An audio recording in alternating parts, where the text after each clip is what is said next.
Damos comienzo a un nuevo programa.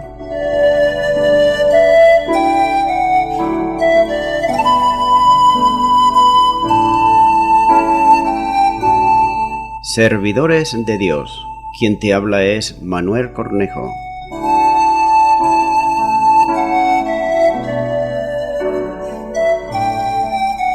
Este es un programa que está respaldado por la Iglesia Evangélica Misión Evangélica de Cataluña.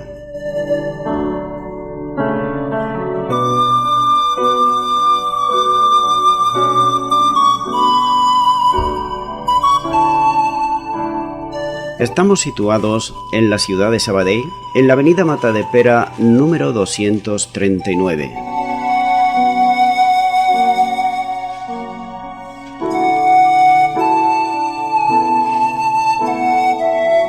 Antes de dar introducción a la palabra de Dios, estaremos poniendo una alabanza.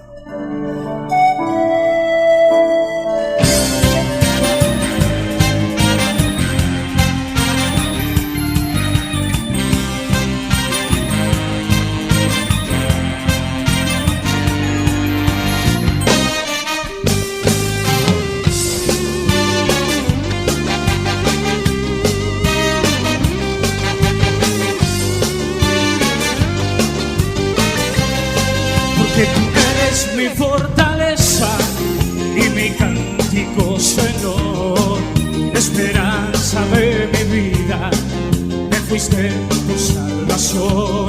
Porque tú eres mi fortaleza y mi cántico, Señor, esperanza de mi vida, me fuiste tu salvación.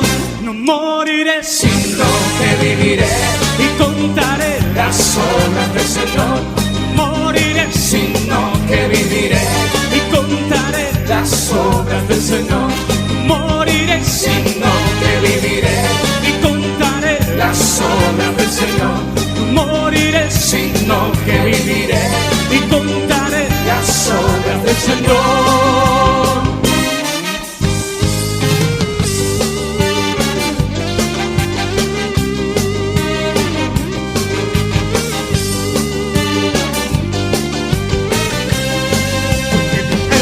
Mi fortaleza y mi cántico, Señor, esperanza de mi vida, me fuiste tu salvación. Porque tú eres mi fortaleza y mi cántico, Señor, esperanza de mi vida, me fuiste tu salvación. Moriré, sino que viviré y contaré las obras del Señor. Moriré, sino que viviré y contaré las obras del Señor. Moriré, sino que viviré y contaré las obras del Señor. Moriré, sino que viviré y contaré las obras del Señor.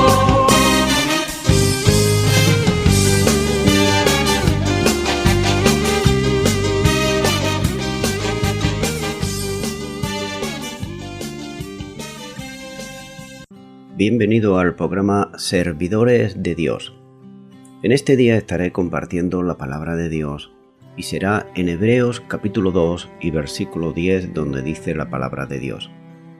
Porque convenía a aquel por cuya causa son todas las cosas y por quien todas las cosas subsisten, que habiendo de llevar mucho hijo a la gloria, perfeccionarse por aflicciones al autor de la salvación de ellos. Dice la palabra aquel, por cuya causa son todas las cosas y por quien todas las cosas subsisten. Aquí debe ser Dios el Padre, de cuya obra perfeccionadora es objeto el Hijo. Hay muchos dispuestos a decirnos confiadamente lo que sería y lo que no sería digno de Dios, pero en realidad el único modo de descubrir lo que es digno para Dios es considerar lo que Él dice en su palabra y lo que Él ha hecho ya también. El hombre que dice, yo no podría tener una opinión buena de un Dios que hiciera o no hiciera esto o aquello, no está añadiendo nada a nuestro conocimiento de parte de Dios. Simplemente no está diciendo algo acerca de sí mismo. Podemos estar seguros de que todo lo que Dios hace es digno de sí mismo. Pero aquí el escritor de los Hebreos singulariza una de las acciones de Dios y nos dice que convenía a aquel, fíjese bien, que convenía a aquel, que era algo adecuado para que lo hiciera. ¿Y qué era eso? Era que a través de Jesucristo y de sus sufrimientos perfectamente fuese capacitado para ser el Salvador de su pueblo. Esto es, en aquel caso, era Israel. En la pasión de Jesús es donde vemos al desnudo el corazón mismo de Dios. En ningún otro lado Dios está más completa o valiosamente revelado como Dios que cuando lo vemos en Cristo reconciliando consigo mismo al mundo, como nos dice 2 Corintios 5:19. De manera que la gran salvación que proclama el Evangelio no solo fue hablada a través del Señor Jesucristo, como dice Hebreos 1:2, sino que también alcanza para nosotros por Él a través de su pasión y sacrificio. Él, el Señor Jesús, es el descubridor, es el pionero de nuestra salvación. Este es el significado de la palabra akegos, traducida autor, que nos dice la Reina Valera, como dice el versículo 10, la cuarta parte. Y el que iba a guiarlos. Esta es la traducción que nos dice la Biblia de Jerusalén. Por tanto vemos que es el autor aquel que había de guiarnos. El Jesucristo, por tanto, Él, Jesucristo, es el Salvador que abrió el sendero de la salvación, por el cual solamente, como dice este versículo 10, muchos hijos de Dios podían ser llevados a la gloria. El hombre creado por Dios y creado para su gloria, pero fue impedido de tener esa gloria con Dios a causa del pecado, de alcanzar esa gloria hasta que vino precisamente el Hijo de Dios, el Hijo del hombre, y abrió por su muerte un nuevo camino por el cual el hombre puede alcanzar la meta para el cual fue creado. Como representante y precursor de su pueblo, es decir, de Israel, ahora ha entrado a la presencia de Dios para asegurar la entrada de ellos allí, es decir, de los hijos de Dios, aquellos y aquellas que hemos nacido de nuevo. Y esto siempre hay que enfatizarlo y hay que recargarlo una y otra vez, para aquellos que han experimentado el nuevo nacimiento, no para los que dicen ser, sino para los que viven el Evangelio día tras día y Jesucristo es su Señor. Pero, ¿qué significa que ha sido perfeccionado? Por aflicciones. Tal como sigue diciendo este versículo, si el Hijo de Dios es el resplandor de la gloria de su Padre y la imagen misma de su sustancia, ¿cómo puede pensarse que le falta perfección? La respuesta es esta: en que el Hijo perfecto de Dios se ha transformado en el Salvador perfecto de su pueblo, y lo ha hecho abriendo su camino hacia Dios, es decir, reconciliándonos ante Dios, siendo el puente que nos une hacia Dios. Por eso, el único pontífice que hay entre Dios y los hombres es Jesucristo hombre. No hay ningún hombre que se pueda llamar aquí en la tierra pontífice, no es pontífice absolutamente de nada. Simplemente se lo añade porque Él quiere. Y vemos que para llegar a ser eso, debió de soportar el Señor Jesús sufrimiento y, como no, también la muerte. El camino de la perfección que su pueblo debe hallar, debe ser hallado primero por el precursor, es decir, por Él mismo. Solo así, Él puede ser su representante adecuado y sumo sacerdote en la presencia de Dios. Es por eso que Él le dijo a sus discípulos que Él ya había dado ejemplo, y dio ejemplo absolutamente en todo, servirle y seguirle. Ejemplo de humillación, ejemplo de disciplina hacia el Padre, ejemplo de servicio. Todo ello hemos de seguirle a Él porque Él ya dio ese ejemplo. Hay mucho en esta epístola acerca de la obtención de la perfección en el sentido de acceso sin impedimentos ante Dios y comunión inquebrantable con Él. Pero en esto, como en otras cosas, es Él quien guía en el camino. Por tanto, para conseguir eterna redención para aquellos y aquellas que hemos creído en su obra expiatoria y vivimos conforme a su voluntad, tuvo que padecer todo el castigo merecido, no por Él, sino por nuestros pecados y nuestros delitos. Su muerte sustitutiva era y sigue siendo una necesidad absoluta para ser justificados para con Dios. Dios encontró una manera para salvarnos que era digna de Él mismo. Envió a su unigénito Hijo a morir en nuestro lugar. Continúo ahora con el siguiente versículo de Hebreos capítulo 2, versículo 11, donde dice: porque el que santifica y los que son santificados de uno son todos, por lo cual no se avergüenza de llamarlos hermanos. Dice la Biblia de Jerusalén: pues tanto el santificador como los santificados tienen todo el mismo origen. Esto es lo que dice, como he dicho, la Biblia de Jerusalén.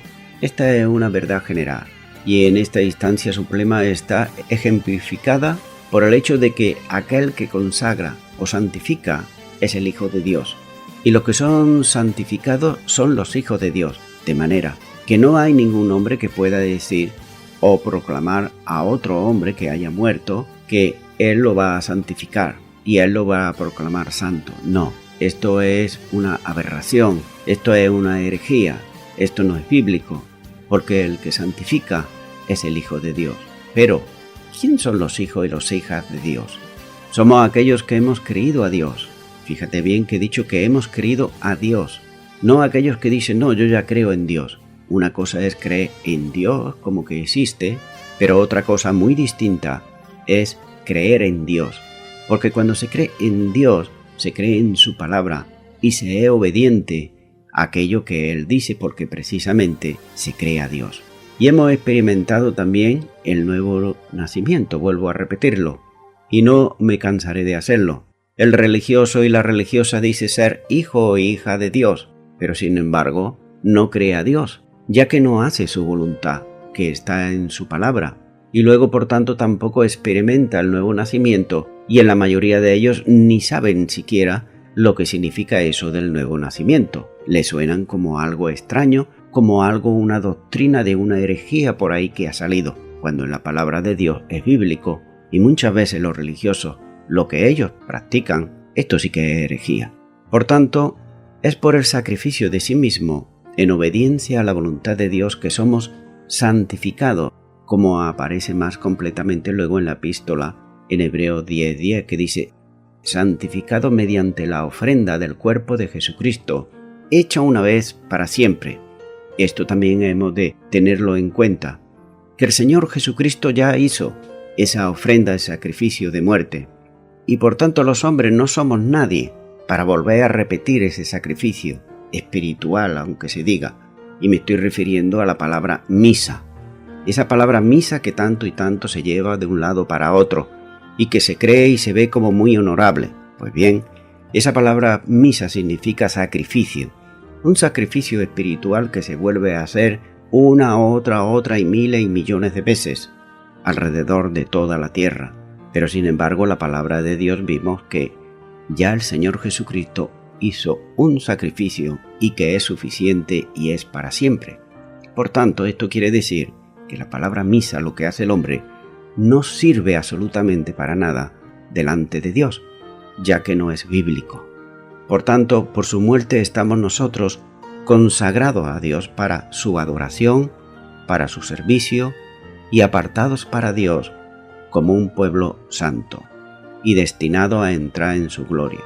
También quiero hacer énfasis en esto, en vivir una vida de santidad. No podemos asistir a la iglesia el domingo y el resto de la semana, andar como nos parece.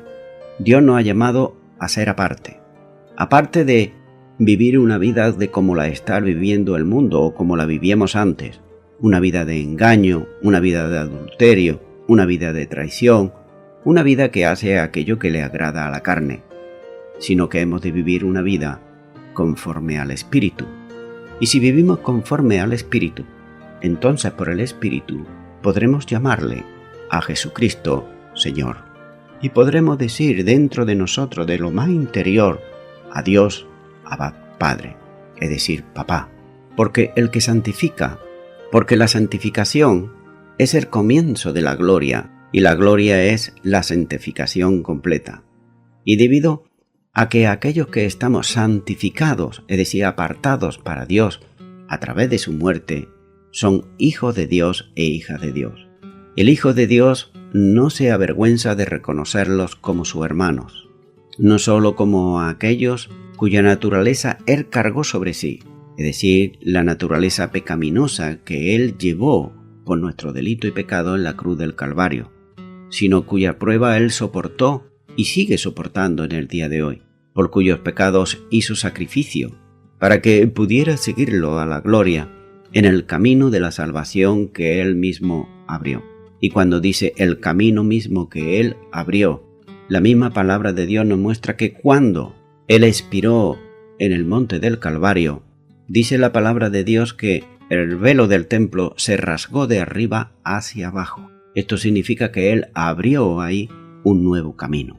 Es un nuevo camino, el nuevo pacto que había sido ya consumado y estaba abierto.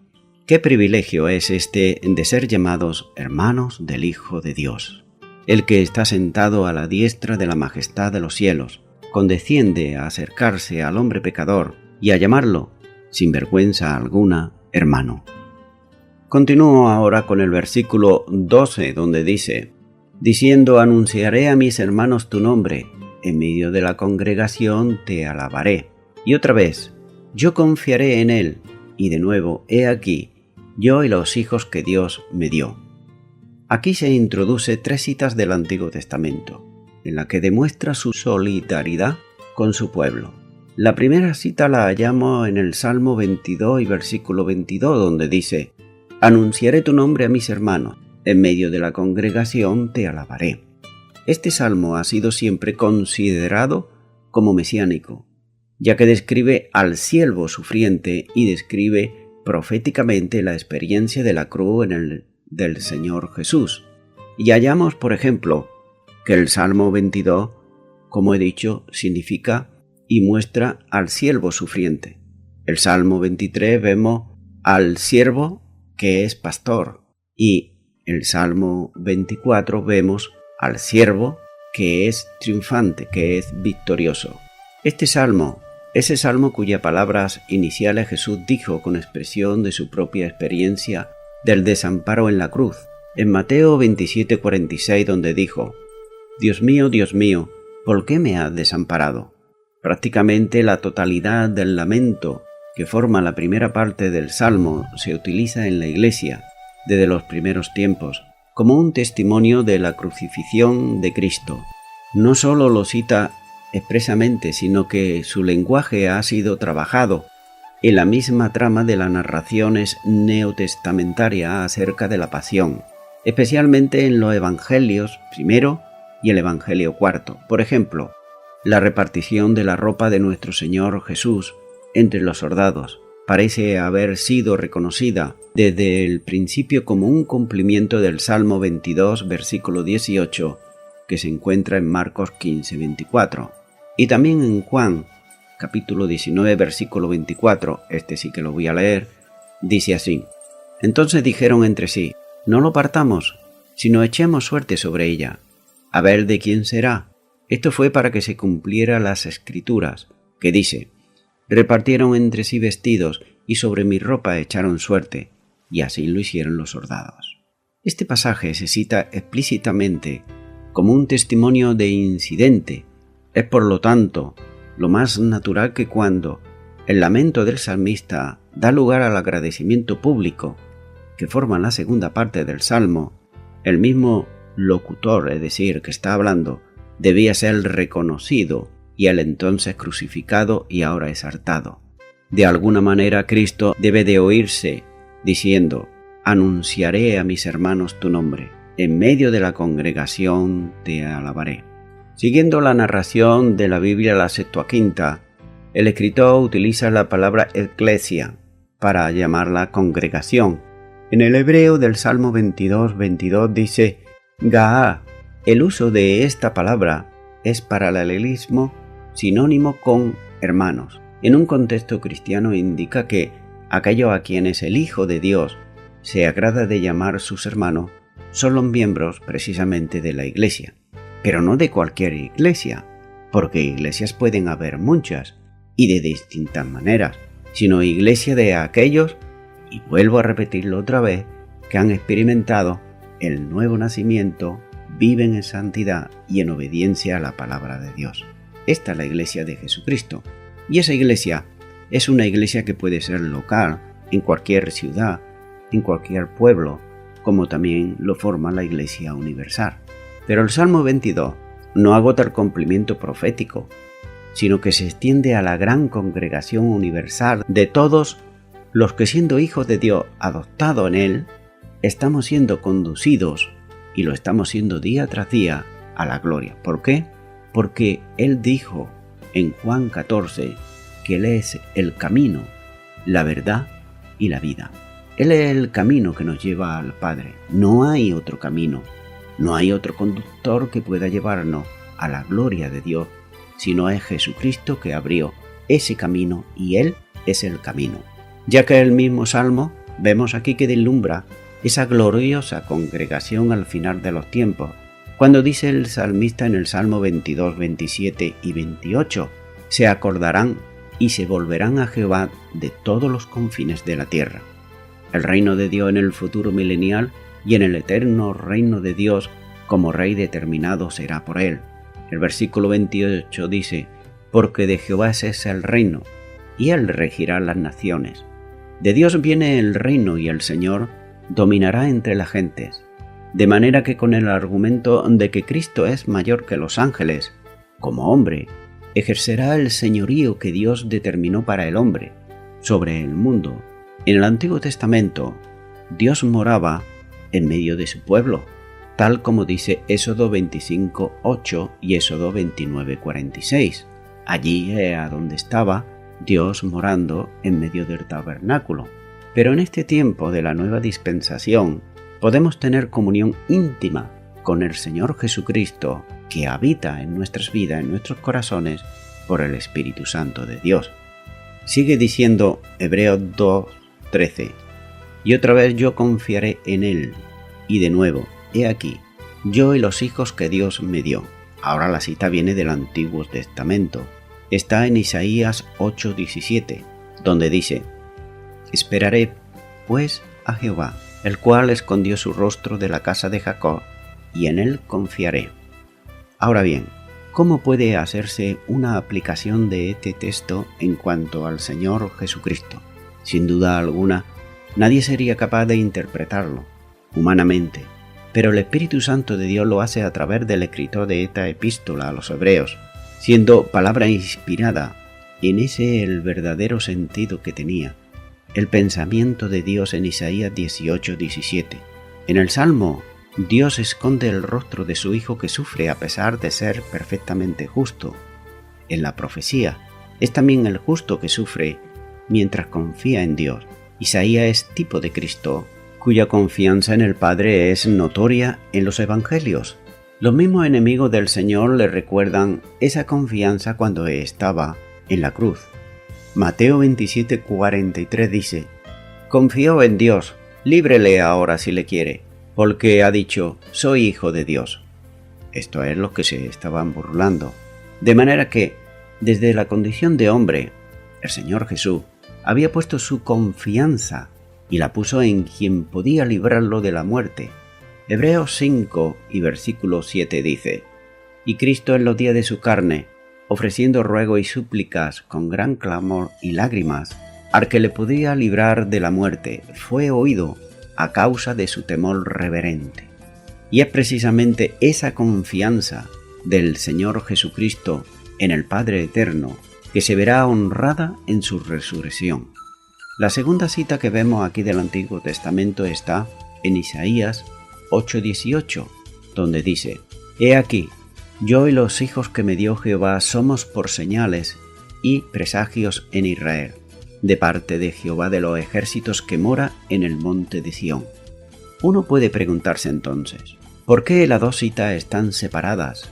¿Y por qué dice y de nuevo? Pero sin duda es que se están expresando dos cosas muy distintas. En la Septuaginta, la palabra citada de Isaías 8:18 primera parte, forman una oración separada con la que hace aquí. Aquí dice, he aquí yo y los hijos que Dios me dio, la Reina Valera. Pero en el texto hebreo, forma la primera parte de una oración más larga, como aparece en la Biblia, por ejemplo, de Jerusalén, donde está diciendo: aquí estamos, yo y los hijos que me has dado, Yahvé, porque señala y prueba en Israel, en pro de la enseñanza y el testimonio de parte de Yahvé Sabaoth, el que reside en el monte de Sión. El pueblo podía dejar de prestar atención a la profecía de Isaías, pero en tanto Isaías andaba por Jerusalén ocurría algo. Y ocurría que con su testimonio él estaba mostrando algo. Era un testimonio permanente del mensaje de Dios que había sido anunciado a través de él. No solo eso, sino que su propio nombre de Isaías significa Yahvé es salvación. Y los nombres igualmente significativos de sus dos hijos, donde se encuentran en Isaías capítulo 7 versículo 3, donde uno se llama Seah-Jasub, que significa un remanente volverá. Y también en Isaías, el otro hijo, en Isaías 8.3 dice Maes-Salait Abad, que significa el despojo se apresura, la presa se precipita. Yo no sé quién le pondría a su hijo este nombre, pero es significativo. Y aquí nótese que él vivía para Dios en todo momento, dando señales de que era obediente y que creía y obedecía al Dios viviente. De manera que estaba recordando a su pueblo los temas dominantes de su mensaje, que eran esos precisamente. El remanente volverá, el despojo se apresura, la presa se precipita.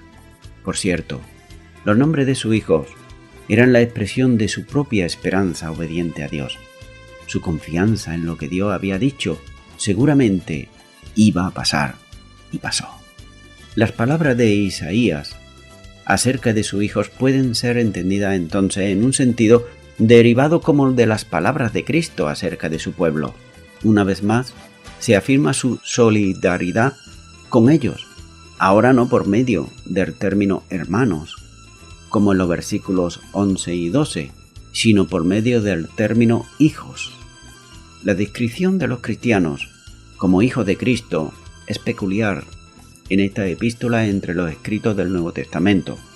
Sin embargo, su precedente en el Antiguo Testamento puede encontrarse no solo en las palabras de Isaías 8:18, sino en una afirmación acerca del siervo sufriente de Isaías 53:10, donde dice: con todo eso Jehová quiso quebrantarlo, sujetándole a padecimiento, cuando haya puesto su vida en expiación por el pecado. Verá linaje, vivirá por largos días, y la voluntad de Jehová será en su mano prosperada. Ahora bien, si Dios los dio al Hijo, hay plena seguridad para aquellos que son hijos de Dios en Cristo Jesús, ya que Él vino a hacer la voluntad del Padre. Y Él mismo dijo en Juan 6:39, y esta es la voluntad del Padre, el que me envió, que de todo lo que me diere, no pierda yo nada, sino que resucite en el día postrero. Por eso estamos diciendo que si Él fue obediente al Padre, y el Padre le correspondió por esa obediencia y esa santidad, y esa abnegación en todo momento, también lo hará con aquellos que somos hijos adoptivos en Cristo Jesús. El mismo Señor cuida de resucitarlo a todos en el día postrero, y esto es parte de la seguridad de la salvación de los hijos de Dios. Juan 6:40 dice: y esta es la voluntad del que me ha enviado, que todo aquel que ve al Hijo y cree en Él tenga vida eterna, y yo le resucitaré en el día postrero. Continúa ahora con Hebreos 2:14, donde sigue diciendo la palabra de Dios: así que, por cuanto los hijos participaron de carne y sangre, Él también participó de lo mismo, para destruir por medio de la muerte al que tenía imperio de la muerte, esto es, el diablo. ¿Quiénes son esos hijos que Dios le ha dado a Cristo? Hombres y mujeres, seres de carne y hueso. Pero si su solidaridad con ellos ha de ser real, también Él debe ser un verdadero ser humano, un partícipe genuino de carne y sangre. Más aún, Él debe participar de la sangre y de la carne, como dice lo mismo. Este versículo 14 así lo muestra, que ellos, es decir, a través de la puerta, del nacimiento. Ningún Cristo doséstico, es decir, aquellos que creen herejías de los primeros siglos cristianos, como a ciertos gnósticos y maniqueos, según el cual el cuerpo humano de Cristo no era real, sino aparente e ilusivo, o aquellos que eran apolinarios o apolinaristas, es decir, sectarios de Apolinar, herejes del siglo IV, el cual negaban la naturaleza humana del Señor Jesucristo. Pues bien, ninguno de estos podría satisfacer, los que creían eso, la necesidad humana de un Salvador, o la determinación de Dios de suplir esa necesidad, ya que Él ahora está sentado a la diestra de Dios Padre, y está intercediendo por aquellos que son su iglesia, aquellos que han experimentado el nuevo nacimiento. Y no eso solamente, sino que también se compadece de ellos. ¿Por qué? Porque precisamente estuvo en un cuerpo de carne. Él sabe muy bien lo que es pasar hambre, sueño, cansancio, padecer vituperio y muchas cosas como los demás seres humanos. De manera que, ya que prójimos, es decir, personas desconocidas pero que están a nuestro lado, o que estaban y están al lado del Señor, entraron en esta vida terrenal por medio del nacimiento, el nacimiento humano. La dejan a su debido tiempo por la muerte. Era divinamente adecuado que Él también muriese. Por cierto, esto está establecido aquí como el propósito de la encarnación, que Él debía de morir, y en el mismo acto de su muerte destruir el aguijón de la muerte, como nos dice 1 Corintios 15:56, ya que el aguijón de la muerte es el pecado, y el poder del pecado, la ley. Se requiere un excepcional esfuerzo mental de nuestra parte para apreciar la paradójica de la actitud de aquellos cristianos primitivos antes de la muerte de Cristo. Si alguna vez la muerte apareció como triunfante, fue cuando el Señor Jesús de Nazaret, desechado por su nación, abandonado por sus discípulos y ejecutado por la fuerza de Roma imperial, expiró su último aliento sobre la cruz. Algunos hasta habían reconocido en su grito de dolor y desolación la queja que también Dios le había abandonado. Sus seguidores fieles habían esperado confiadamente que Él fuera el libertador destinado, que le iba a libertar a toda Israel. Pero Él ahora había muerto, no como Judas de Galilea o como Judas Macabeo en el frente de batalla contra los opresores gentiles de Israel, sino en desgracia y debilidad evidente, y su esperanza había muerto con Él. Es decir, la esperanza de todos los discípulos. Estaban apagados, estaban desilusionados, estaban pensativos. Si alguna vez hubo una causa que estuvo perdida, fue la suya, porque sí, lo estuvieron siguiendo durante 3 años, pero ahora había muerto. Eso era algo real y estaba ahí. Si alguna vez los poderes del mal tuvieron la victoria, fue entonces, en ese momento. Y sin embargo, en menos de una generación después de su resurrección de la tumba, sus seguidores proclamaban exultantes que el Jesús crucificado era el conquistador de la muerte. ¿Por qué? Porque Él había resucitado de entre los muertos. Y aseguraban, como dice el escritor aquí, que al morir había reducido en impotencia el antiguo Señor, es decir, la muerte.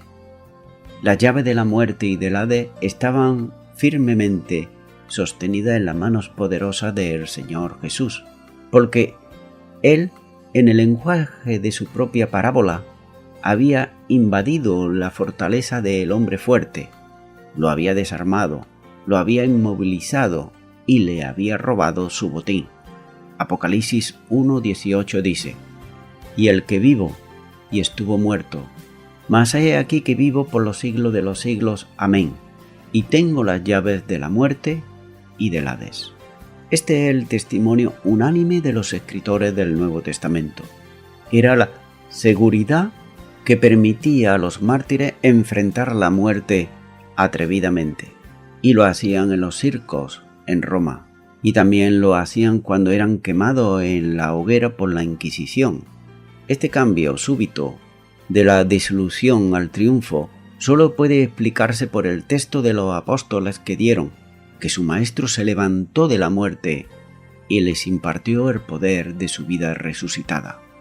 El príncipe o ángel de la muerte aquí se refiere al diablo, es decir, a Satanás. No es fácil hacer un paralelo de esta clara identificación, pero resulta disonante con la enseñanza general del Nuevo Testamento.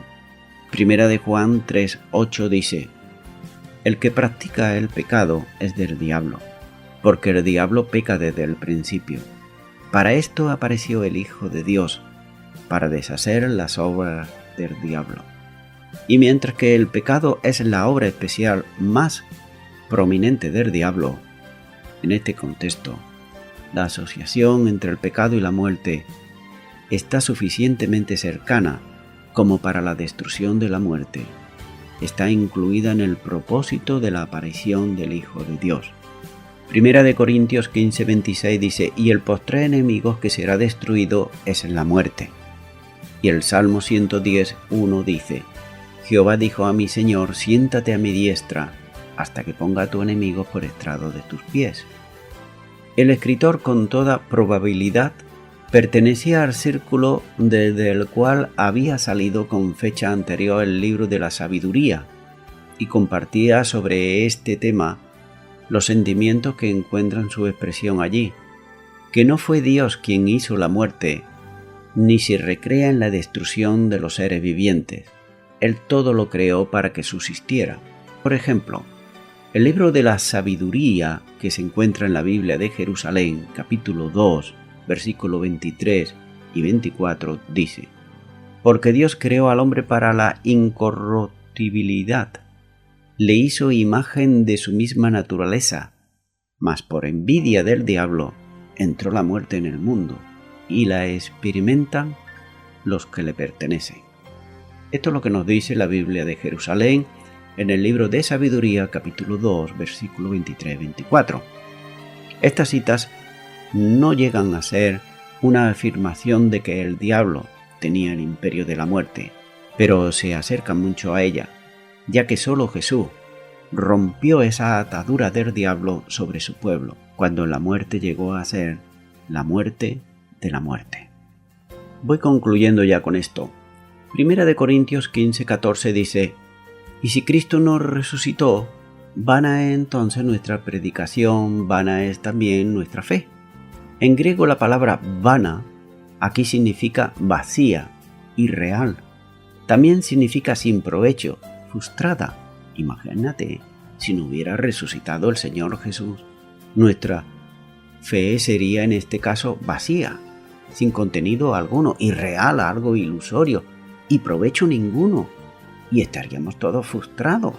Pero sin embargo, el argumento primordial de los primeros predicadores en apoyo al cristianismo fue el que Dios había levantado a Cristo de entre los muertos.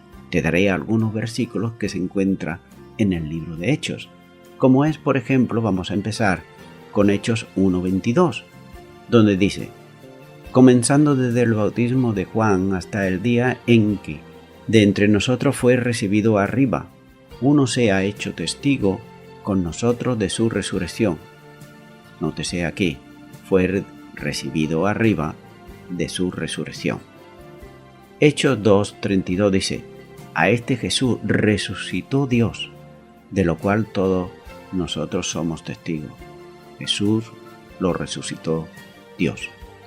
Hechos 4:10: sea notorio a todos vosotros y a todo el pueblo de Israel, que en el nombre del Señor Jesucristo de Nazaret, a quien vosotros crucificasteis, y a quien Dios resucitó de los muertos, nótese, y a quien Dios resucitó de los muertos, por él este hombre está en vuestra presencia sano. Hechos 4:33: y con gran poder los apóstoles daban testimonio de la resurrección del Señor Jesús. Daban testimonio de la resurrección del Señor Jesús, y abundante gracia era sobre todos ellos. Hechos 13:37.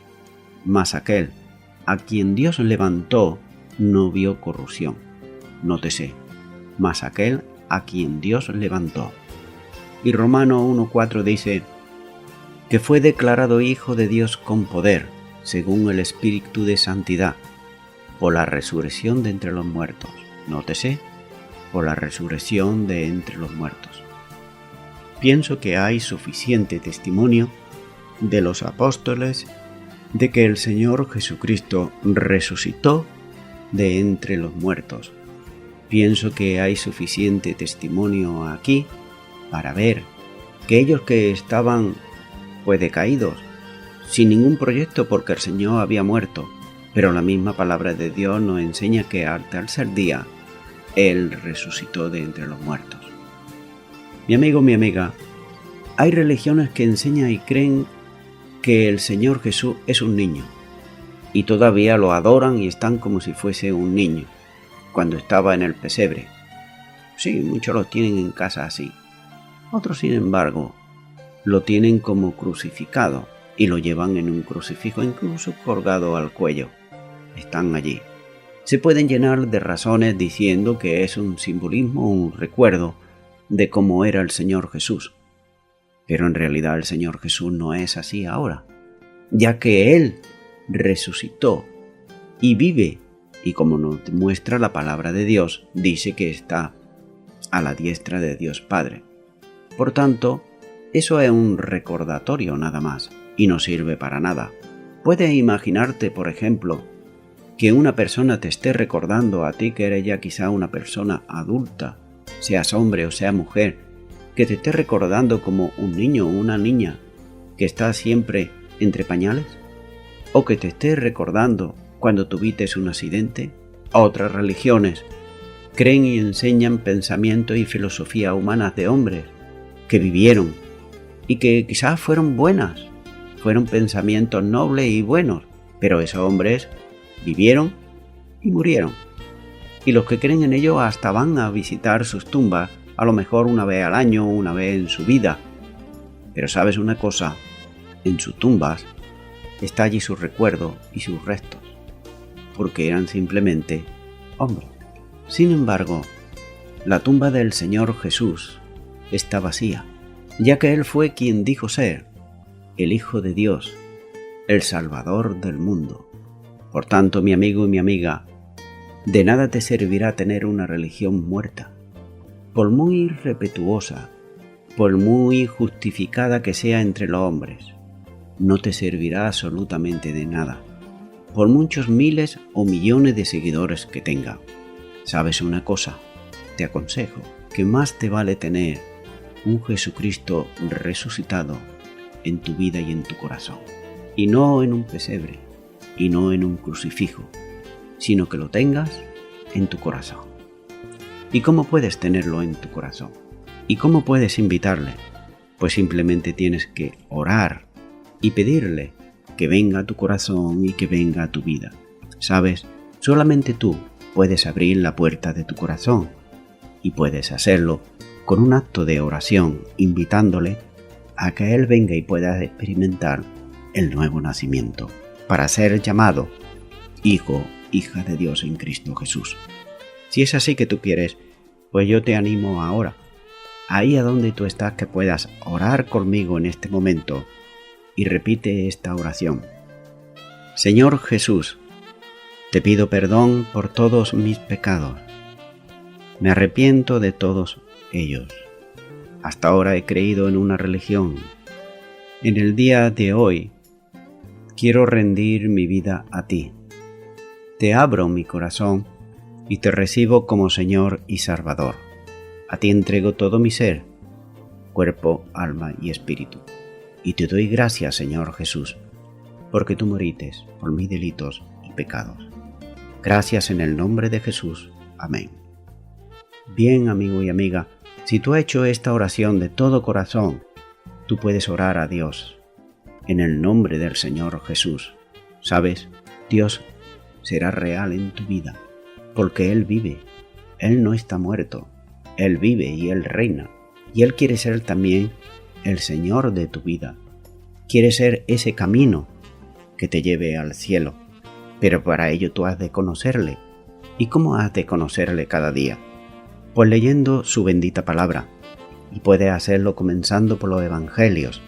Y también es bueno que puedas congregarte en esa iglesia que forma el cuerpo de Cristo, una iglesia cristiano-evangélica donde se predique y se enseñe la sana doctrina. Ahí podrás crecer con tus hermanos y hermanas en la fe. Y a toda la audiencia, nuevamente me estoy despidiendo de todos ustedes y será Dios mediante, si así Él lo quiere, hasta el próximo programa. Que Dios os bendiga a todos.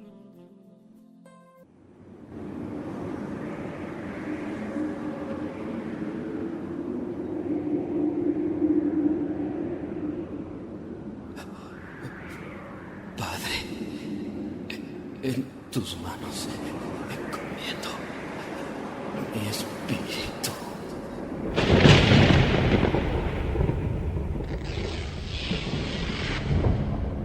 Realmente fue impresionante oír sus últimas palabras en la cruz. Siempre que este hombre hablaba, sucedían cosas extrañas, pues yo vi mucha gente que fue sanada por él, aunque a nosotros los soldados romanos nos prohibían hablar de estas cosas. Yo estuve parado junto a esa cruz y la verdad no quería estar ahí, porque cuando volteaba para ver a Jesús, su mirada me hacía sentir y pensar que yo debería estar en su lugar. Él no me veía con odio, sino que a pesar del gran sufrimiento que padecía y de su expresión de agonía, Él me miraba con amor. Y aún no alcanzo a entender por qué Él decía palabras como: Padre, perdónalos porque no saben lo que hacen. En mi interior yo le decía: vamos, si eres el Hijo de Dios, ¿por qué no bajas de esa cruz? Porque si dicen que no has conocido pecado, mueres por los pecadores y los presentas justos ante tu Padre, cuando creo que el único justo eres tú. De pronto me di cuenta que mi cuerpo comenzó a temblar, porque parecía que Él escuchaba mis pensamientos, y mientras por su cuerpo desfigurado corría la sangre, Él me decía con su mirada: si no bajo de esta cruz, es por amor a ti. Te alabo, te exalto, Cristo Jesús, pudiendo bajar de la cruz, tú preferiste morir en obediencia al Padre y por amor a mí. Te adoro, Cordero de Dios, me rindo ante ti y hoy crucifico mi ser. Sé tú hoy en mí, en obediencia al Padre yo te serviré, por amor a ti.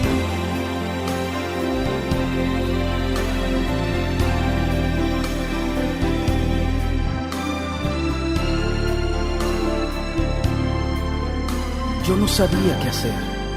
Unos se burlaban de Él, otros a lo lejos lloraban porque nunca lo volverían a ver. Aunque supuestamente Él dijo que al tercer día iba a resucitar. Y bueno, por esa razón me ordenaron cuidar esta tumba. Sinceramente yo quisiera irme de este lugar. No sé por qué, pero me siento un poco temeroso. Además, yo no creo que este hombre salga de la tumba, y mucho menos creo que pueda mover esta piedra tan pesada. Claro que no, esto no sucederá, pues le vimos morir. Es más, le enterramos la lanza en su costado y sus piernas ni quebrarlas fue necesario. Él estaba muerto. Ahora, que yo recuerde, todos los reyes, emperadores y profetas... Jesús, Hijo mío, por cuanto no te aferraste al ser igual a mí y renunciaste a todo lo que era tuyo, tomando forma de siervo y condición de hombre, haciéndote obediente hasta la muerte. Yo te levanto con el poder del Espíritu Santo, venciendo a la muerte, y te doy el más alto honor y el más excelente de todos los nombres, que es sobre todo nombre.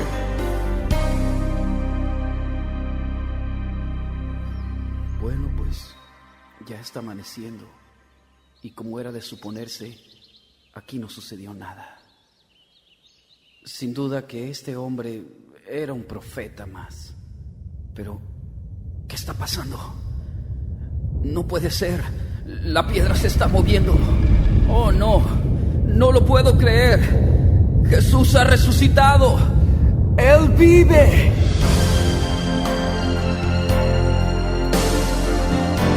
Yo soy la resurrección y la vida. El que cree en mí, aunque esté muerto, vivirá. Él vive. Oh,